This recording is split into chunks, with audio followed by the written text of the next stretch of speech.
राजस्थान के करौली से किसानों के लिए एक बहुत बड़ी और राहत देने वाली खबर आ रही है। करौली के पांचना बांध से कमांड एरिया में पानी छोड़ने को लेकर दो समाजों में बनी रार अब समाप्त हो गई है। बुधवार शाम को कृषि मंत्री किरोड़ी लाल मीणा और गृह राज्य मंत्री जवाहर सिंह बेडम की समझाइश के बाद किसानों ने अपना धरना समाप्त करने की घोषणा कर दी है। आखिर 20 सालों से अटका हुआ ये पांचना बांध का महाविवाद कैसे सुलझा और डॉक्टर किरोड़ी लाल मीणा ने अपने वायरल ट्वीट के जरिए क्या बड़ा संदेश दिया है, चलिए देखते हैं।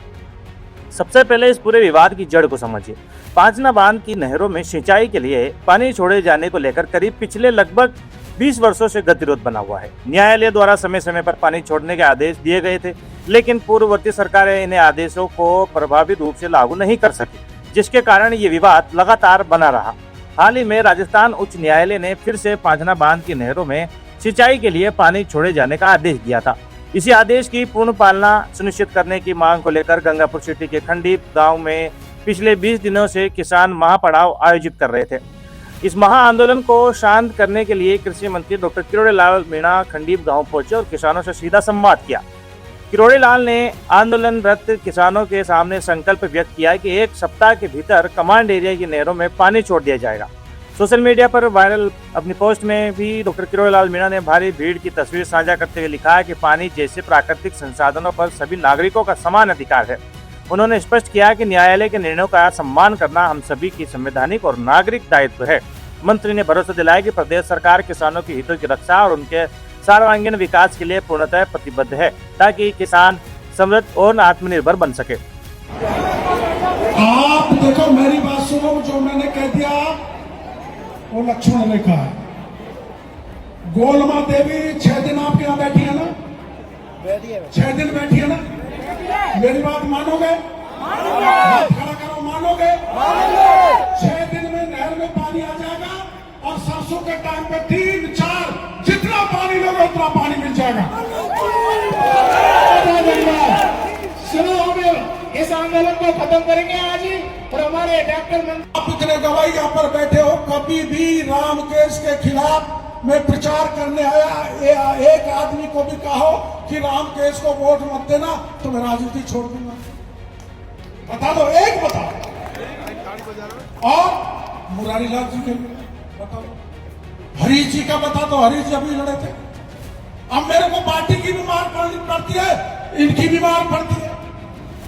ये घनश्याम जी के खिलाफ भी नहीं गया, लेकिन ये कोई कसर नहीं छोड़ता।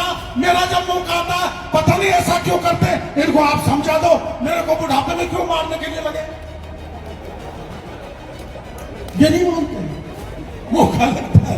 लेकिन मैं राजनीति का भाषण यहाँ पर नहीं देना चाहता। सुनो भाई, 2022 में फैसला आया था, गहलोत साहब मुख्यमंत्री थे, रामकेश जी गहलोत साहब के राजनीतिक सलाहकार थे। और राजनीतिक सलाहकार तो कृषि मंत्री से भी बड़ा पद होता है, लेकिन मैं उसमें नहीं जाना चाहता। 2022 में नहीं खुला, 2020 में नहीं खुला, उसमें नहीं जाना चाहता। ये तो पी लौटा के हमारे वो मीणा जी ADRM साहब रघुवीर जी ने कोर्ट में दरख्वास्त लगाई।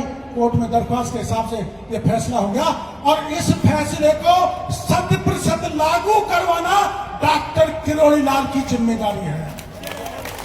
मैं कराऊंगा, मैं कराऊंगा, और कैसे कराऊंगा सुन लो। वहीं दूसरी तरफ गृह राज्य मंत्री जवाहर सिंह बेडम ने पांचना बांध पर पहुंचकर मोर्चा संभाला। मंत्री बेडम ने बताया कि 3 दिन से लगातार किसानों से समझाइश की जा रही थी और अधिकारियों द्वारा दोनों पक्षों को बैठाकर मैराथन बैठक आयोजित की गई थी। दोनों मंत्रियों ने अलग अलग जगहों पर बैठे दोनों समाज के लोगों और पदाधिकारियों के बीच प्रतिनिधिमंडल की वार्ता करवाकर भरोसा दिया कि पांचना बांध और लिफ्ट को लेकर जो भी समस्या है उसे जल संसाधन मंत्री के समक्ष रखकर पूरा कराया जाएगा। इस पूरी समझाइश के दौरान जिला कलेक्टर अक्षय गोदारा, SP लोकेश सोनवाल सहित अन्य अधिकारी और जनप्रतिनिधि भी मौजूद रहे। सरकार के इस ठोस भरोसे के बाद दोनों पक्षों के किसानों ने अपना 20 दिन पुराना धरना समाप्त करने की घोषणा कर दी। तो दोस्तों, सालों से अटका पांचना बांध का ये विवाद आखिरकार आपसी समझाइश और सरकार की सक्रियता से सुलझ गया। ये फैसला करौली और गंगापुर सिटी के किसानों के लिए एक बड़ी संजीवनी साबित होगा। वीडियो को हर किसान भाई तक जरूर शेयर करें, लाइक करें और अपने चैनल रॉयल पत्रिका को सब्सक्राइब करना ना भूलें, ताकि आपको हर अपडेट टाइम टू टाइम मिल सके। धन्यवाद।